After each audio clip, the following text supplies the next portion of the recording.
y lo hemos tomado con un anticoagulante. ¿Qué anticoagulante? El anticoagulante era la heparina. Ok, y teníamos dos tipos de heparina, la heparina sódica y la heparina de litro, y de preferencia la heparina sódica, ¿verdad? Puede tomar con EDTA, citrato, ningún otro anticoagulante, ¿no? ¿Por qué? Porque el antes captura erosiones equivalentes y entonces es muy importante para que esos iones equivalentes actúen en la replicación del DNA, ¿cierto? Entonces solo con heparina sódica. En el último caso puede ser la heparina del líquido. Entonces se tomaron ustedes la muestra y para la toma de la muestra utilizamos dos procesos, ¿verdad? Se puede tomar la muestra utilizando los tubos al vacío con heparina sódica o se puede tomar la muestra utilizando una heparina. Si ustedes han tomado la muestra utilizando un tubo que tiene heparina sódica, entonces lo que tienen que hacer es inmediatamente esto centrifugarlo a 1000 revoluciones por 10 minutos, y después de los 10 minutos se va a separar y se van a ver acá una capa. Esta capa que es de color rojo, en el intermedio que viene, los glóbulos blancos, ¿correcto? Que es la capa que nos interesa, ¿no? La capa del glóbulo blanco. Y lo que está flotando aquí es el plasma. Es el plasma. Entonces, tomo la muestra y no necesitan esperar que solo se separe. Lo centrifugan y se va a separar.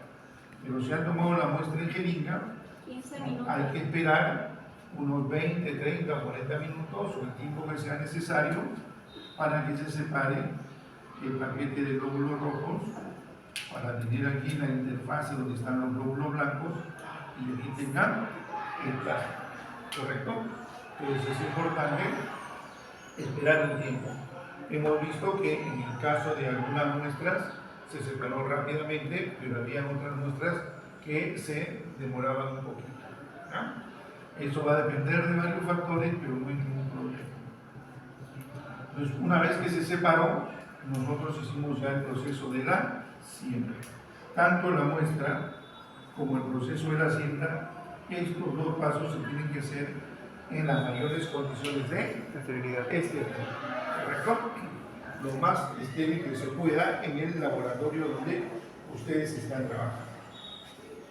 Y nosotros en este caso utilizamos un mechero de alcohol, un mechero de Bunsen, no de alcohol sino de Bunsen, y colocamos aquí un tubo muy cerca del mechero. Tienen ustedes aquí la jeringa, se presionó el émbolo para botar la mayor cantidad de sangre posible, ¿verdad? Y entonces empezaron a botar toda la sangre por aquí y siempre dejaron una pequeña cantidad para asegurarnos de que estábamos sembrando la capa de la interfase. Y además también sembramos el plasma. ¿Por qué? Porque en el plasma hay proteínas, hay vitaminas, aminoácidos, y todo eso va a enriquecer el medio de cultivo. Y esto, una vez que lo hicieron, lo sembraron en el frasco de cultivo o en el tubo. Pregunta, ¿cómo se llama el medio de cultivo que hemos usado? ¿Algún curioso? Todos han sembrado, han visto el medio, pero nadie ha visto cómo se llama el medio de cultivo.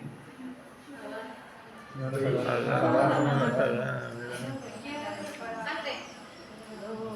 el medio de cultivo es la solución donde tiene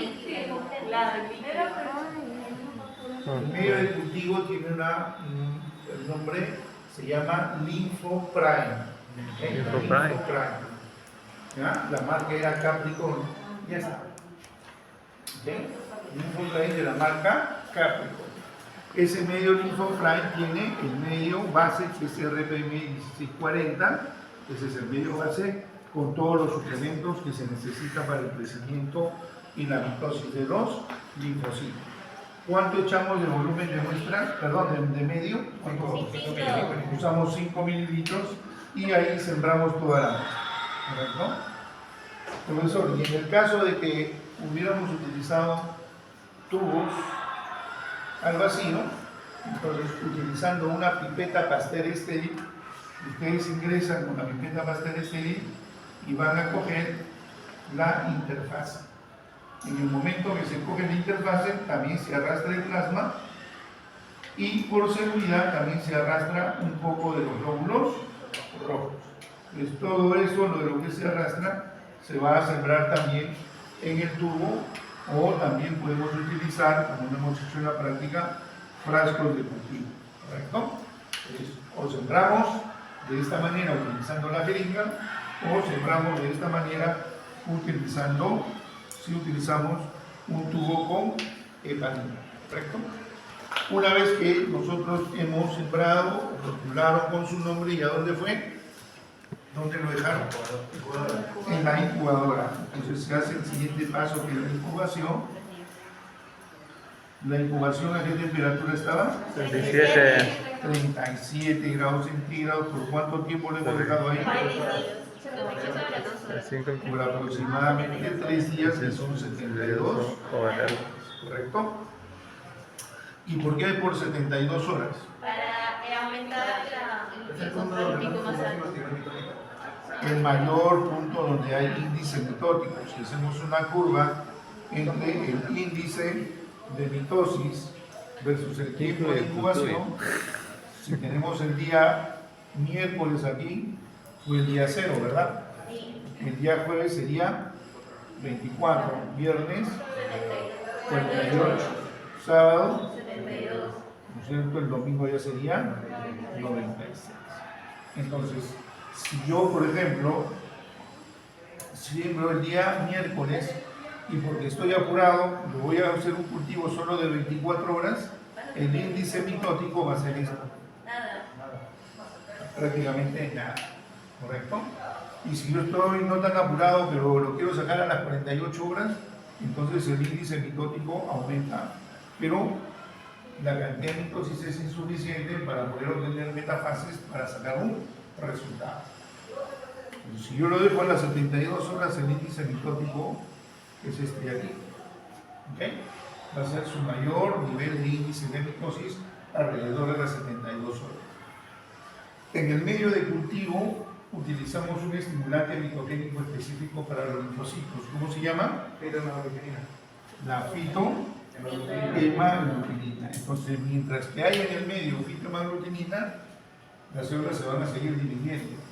Pero a medida que pasa el tiempo, las células consumen la fitohemaglutinina y si de repente los acabamos mañana, el índice mitótico ya estaba por aquí. ¿Okay? Todavía había mitosis como para sacar el resultado, pero no en la cantidad. Era fitohematu. Y si lo sacábamos el lunes, el índice mitótico estaba aquí. Por eso que teníamos que hacer el cultivo sí o sí alrededor de las 72 horas, que es las mejores condiciones. ¿No? Entonces la curva de crecimiento, para que más o menos tengan una idea, va a ser así. Y alrededor de las 72 horas vamos a tener el pico máximo de células en mitosis. Si yo tengo la mayor cantidad de células en mitosis alrededor de las 72 horas, mayor probabilidad de que yo pueda tener células en qué? En metafase, que son las células en las cuales nos interesan. ¿Ok? Bien. Ahora, cuando ustedes lo han dejado cultivando, han sembrado solo linfocitos o todos los leucocitos. Todos los leucocitos, ¿correcto? Pero, ¿quién es el único que va a entrar en mitosis? Los linfocitos. ¿Por qué? Si yo estoy colocando todas las células sanguíneas y solo van a dividirse los mitocitos, ¿por qué no se dividen no neutrófilos, ni los basófilos, ni los monocitos? ¿Por qué? Los linfocitos tienen No, también ustedes tienen núcleo también. Por ahí, pero ¿por qué? ¿Solo por qué? No, todos tienen núcleo. A ver, recordemos un poquito de las clases de hormonas, de fisiología de hormonas. La hormona estimulante del folículo, el FSH, se produce en la adeniculina, ¿correcto? Esa hormona funciona, activa las células del pulmón, activa las células del hígado, en la mujer activa las células del ovario, el FSH actúa sobre el ovario. Sí, sí, toda. Ya me estaba preocupando. Sí actúa. ¿Por qué actúa sobre las células del ovario? ¿Qué es específico? Porque tiene receptores para la hormona estimulante del folículo. ¿Las células del hígado tienen? ¿Las células del pulmón tienen? No. Ya. Entonces, ¿por qué solamente los linfocitos van a crecer y entrar en mitosis? Receptores. Del Tiene PCA. receptores para la fitohemoglobina, el resto no tiene receptores. Entonces, si yo tengo aquí un linfocito, tengo acá el linfocito, en la membrana este linfocito va a tener receptores ¿para qué? Para la fitohemoglobina. La fitohemoglobina, ¿qué cosa es? Es una glucoproteína, es una lectina que estimula el proceso de la mitosis. Entonces, cuando se une a este receptor a nivel de membrana, que es un receptor de tipo globular alfa-metilmanopiranósido, se une la fitohemoglobina a su receptor, se activa en esta unión receptor con el ligando y se va a producir una primera señal mensajera, un segundo mensajero, y todos estos mensajeros intracelulares van a activar la vía de la proteína activadora de mitosis. Entonces la vía del MAPK se activa. Si se activa la vía del MAPK, esto es activación de la proteína activadora de mitosis, promueve la síntesis de proteínas que hacen avanzar el ciclo celular. Entonces la célula que estaba en G0 sale y pasa ¿qué? De G1 a G2. ¿Ok? Y esto va a ocurrir mientras que haya cuando se consume, ya no se van a dividir y las células se van a dividir. ¿Correcto? Bien, muy bien. Entonces, una vez que ya se activaron, yo tenía algunos linfocitos que van a estar en interfase, ¿correcto? Como vemos aquí, linfocitos en interfase. Cuando llega la fitohemoglobina y los activa, empiezan a dividirse, ¿verdad? Entran en mitosis. El primer paso de la mitosis es la primera etapa o la primera fase, la profase, ¿no es cierto? Ahí desaparece ¿qué cosa? Desaparece la membrana nuclear y aparecen los cromosomas condensados, ¿no? Alargados y condensados, ¿no? Ahí están los cromosomas en profase. Luego que termina la profase, ¿qué viene? La metafase. Entonces algunas células van a estar en metafase, en donde se ven los cromosomas completamente condensados, con su característica típica que nos permite estudiarlos, ¿no? Entonces acá tenemos los cromosomas completamente condensaditos, con su brazo corto, su brazo largo, etcétera, etcétera. Y habrá otras células en las cuales ya se ha formado el uso acromático y continúa la siguiente etapa. ¿Cuál es la siguiente etapa? La anafase, en la que las cromátides se separan y van a viajar a cada uno de los polos. Y finalmente algunas células continuarán y tendremos aquí estadio telofase. ¿Correcto? Entonces, en su frasco de cultivo, cuando lo hemos sacado, ¿no es cierto?, hemos tenido todo este tipo de células, ¿sí? Algunas en interfase, otras en profase, otras en metafase, otras en anafase y otras en telofase. Pero a nosotros nos interesan las células que están en qué estadio? En metafase, ¿correcto? Pero las células en el medio están allí, viajando en este proceso, ¿correcto? Entonces lo que queremos es detener las células en metafase. Y para detener las células en metafase, hemos hecho la primera etapa de la cosecha. ¿Qué le hemos añadido? Colchicina. La colchicina. Entonces hemos hecho la colchicinización para detener el proceso de la metafase. ¿Correcto? Colchicina. Colchicina. Como colchón. Sí, pero no da. Parece que yo creo que me vas a ayudar con esto. Ay.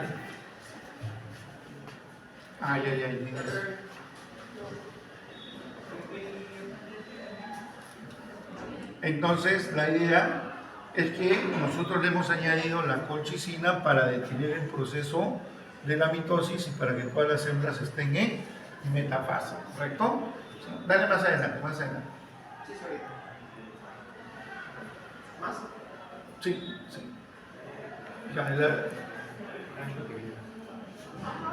la atrás. Ahí está la colchicina. Entonces, ¿qué es lo que han hecho ustedes? Le han añadido la colchicina, ¿correcto? Con la micropipeta le han añadido 50 microlitros. La colchicina está en una concentración de 0.1 microgramos por mililitro. ¿Ya?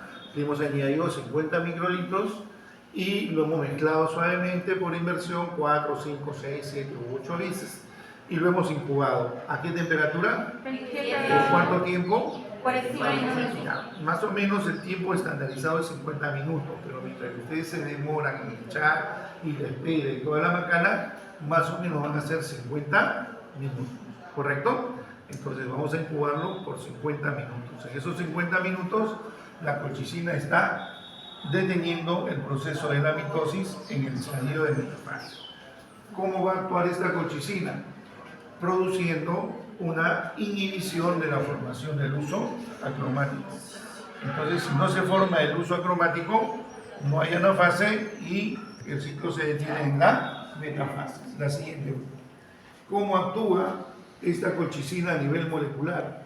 A nivel molecular, la colchicina actúa produciendo una despolimerización de los microtúbulos, tanto de la alfa como de la beta tubulina. Entonces, cuando se está formando el uso acromático, se está polimerizando, ¿qué pasa con la colchicina? Lo despolimeriza. Se quiere formar polimerizando, la colchicina lo despolimeriza. Entonces, nunca se llega a formar a la fase y entonces detendrán las células en qué estadio. La mayoría de las células o una buena parte quedará en metafase. Obviamente, algunas pueden estar en interfase y otras van a quedar en profase, ¿correcto? Pero la idea es detener el proceso del ciclo celular en metafase.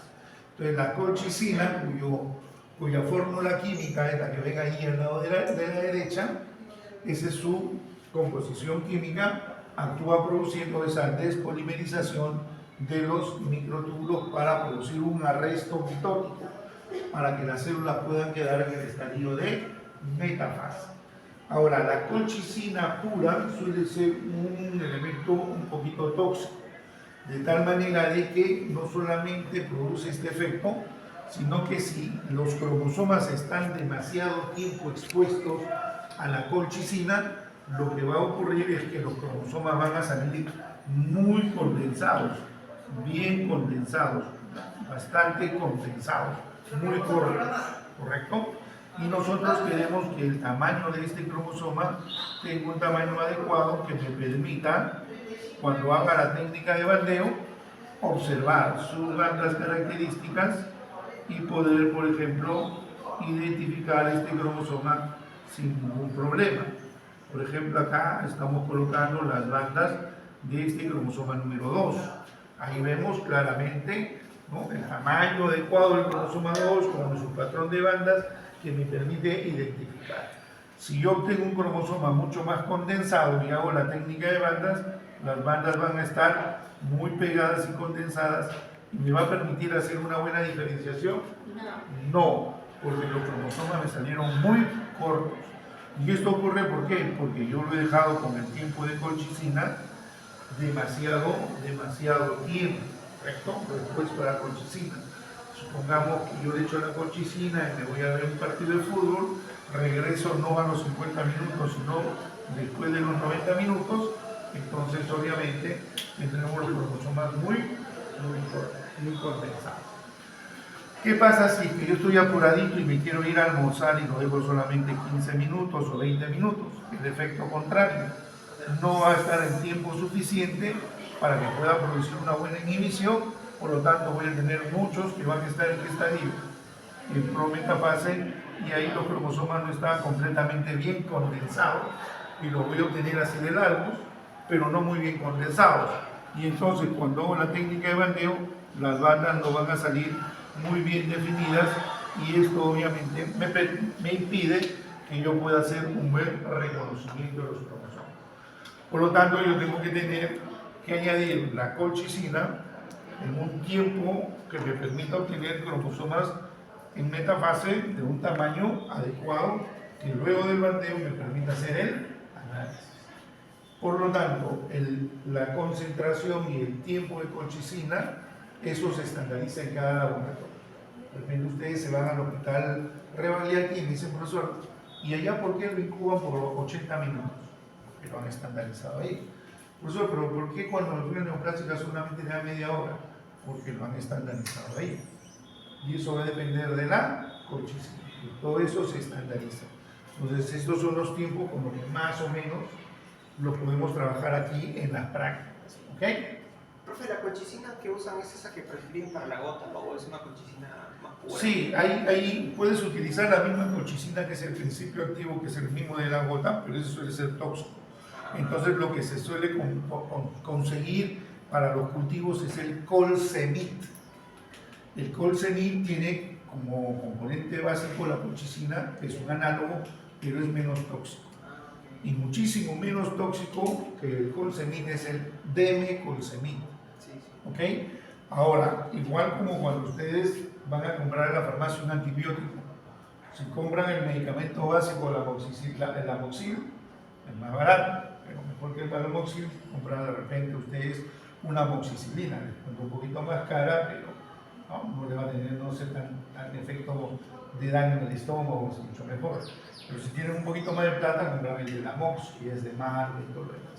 Lo mismo sucede con la colchicina, ¿correcto? Tiene el mismo principio activo, pero diferente. ¿Ok? La siguiente. Entonces, aquí tenemos que cuando veamos al microscopio, vamos a tener nosotros, como vemos en el lado izquierdo, que ven como los cromosomas ahí, en el lado izquierdo de esta metafase. Los cromosomas muy condensados, ¿verdad? Y acá muy alargados, o sea, acá lo tenemos muy condensados, perdón, y acá tenemos los cromosomas muy alargados, ¿correcto? Regresamos al original. Entonces, aquí tenemos el cromosomas muy condensados, muy cortitos, y aquí los cromosomas demasiado alargados que no nos permite identificar. Entonces, acá le hemos dado poco tiempo. ¿Y acá cuánto le hemos dado? Mucho tiempo. Mucho tiempo. Entonces nosotros no queremos ninguno de los dos. La siguiente, lo que queremos es que nos salga así. En donde ustedes están viendo el patrón de bandas característico de cada uno de los cromosomas. Y ya ustedes después, cuando hacen un par de prácticas y les salgan sus metafases así, van a aprender a reconocer los cromosomas, ¿no? ¿Cuáles son los cromosomas más grandes? Uno, el 2. Entonces este sería el más grande, el 1 porque es metacéntrico, esto es el 2 porque es submetacéntrico, esto es el 3 porque es metacéntrico. El 1 más grande, el 2 y el 3. Y los más pequeñitos, 21 y 22. Entonces acá tienen un pequeñito que es el 21, este es el otro 21 que se ve más oscurito, y acá arriba está el 22 y el otro 22 que se ve diferente, ¿correcto? La idea es que poco a poco lo vayan aprendiendo, ¿no? Poco a poco van aprendiendo el anterior. Entonces, de acuerdo a la posición del centrón y el patrón de bandas, cuando ya ustedes practiquen bien, podrán identificar, este es el 10, el 21, el 14, 6, 18, 9, el otro 6, el otro 14, el otro 10, el 8, el 12, 2, 18, el otro 2 volteado, 19 y así sucesivamente van a poderlos identificar. ¿Correcto? Una Sí. pregunta, en todos los bateos, se va a ubicar en el mismo lugar. ¿El cromosoma? No, los cromosomas se pueden ubicar en cualquier lugar y en cualquier posición. Pueden estar así alargaditos o pueden estar doblados como este, y en algunos se pueden cruzar. La idea es que no hayan tantos cruzados, porque si hay muchos cruzados no van a poder identificar. ¿Correcto? Pero todos los cromosomas, con la técnica de bandeo, tienen un patrón de bandas que es igual. En todas las metafases, el 12 tiene su patrón de bandas que es igual a la metafase que tiene su compañero, que tiene su otro compañero. Se ven exactamente iguales, ¿correcto? O sea, el uniforme sigue siendo el mismo. ¿Ya? La siguiente vuelta. Bien, entonces, ya tenemos aquí la colchicina, que lo vamos a dejar 50 minutos.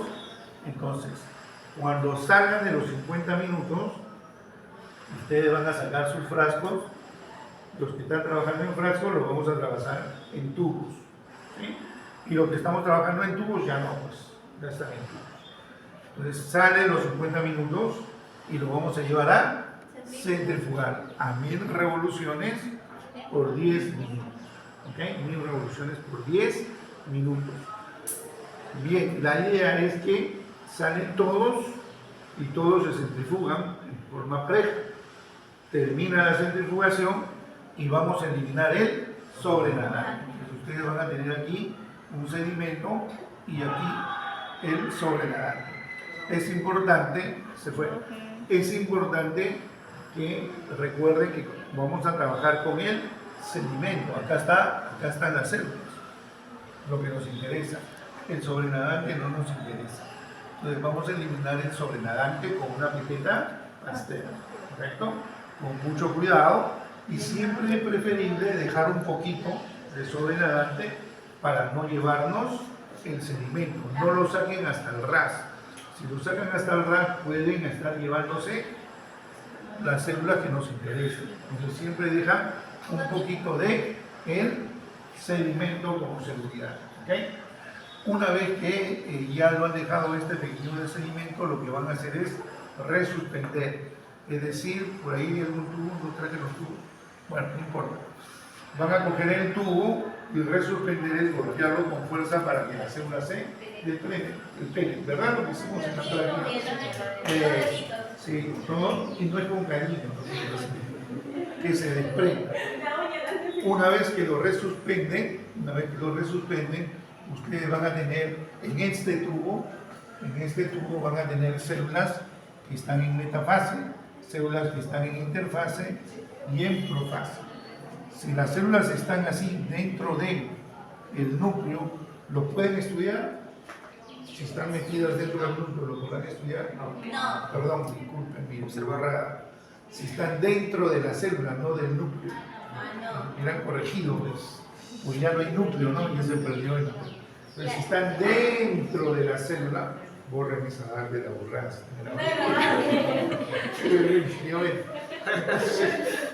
Están dentro de la célula, entonces no lo van a poder estudiar. La siguiente. ¿Okay? Ahí está el sedimento. Y en este sedimento tenemos nosotros células que están en interfase. ¿Okay? Algunas estarán en profase y otras células están en metafase. Entonces tenemos que romper la membrana celular, porque acá, como están viendo, todo está apiñado, todo está junto y no se pueden analizar. ¿Okay? La siguiente es. Entonces acá tenemos el sedimento y así están las metafases. Si yo cojo una gota del sedimento, lo coloco en una lámina, lo coloco en una lámina y lo veo con microscopio de contraste de fase, lo voy a ver así. Entonces acá están viendo ustedes esto. La membrana. ¿Qué membrana es? Plasmática o celular. Y acá están viendo esto. ¿Qué cosas son estos?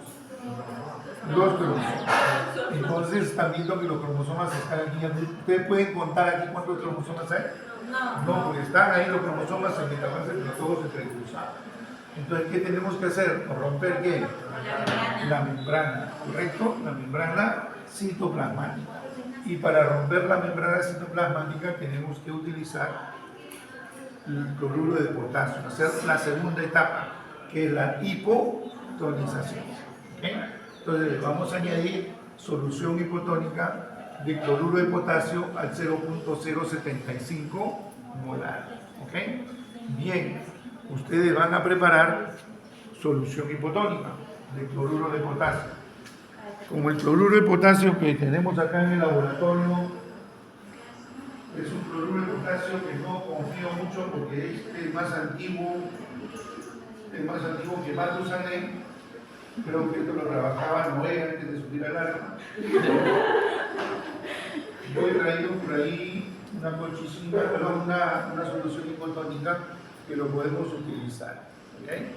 Van a preparar 200 mililitros de cloruro de potasio 0.075 molar. Acá está el cloruro de potasio. Preparen 200 mililitros de cloruro de potasio. ¿Qué tienen que hacer primero? ¿Ah? Si van a preparar, les estoy diciendo que me preparen 200 mililitros de cloruro de potasio y ahí está el cloruro de potasio. ¿Qué tienen que hacer primero? Sacar sus cálculos plenos. Hace rato deben sacar su lapicero y papel. Sí, ya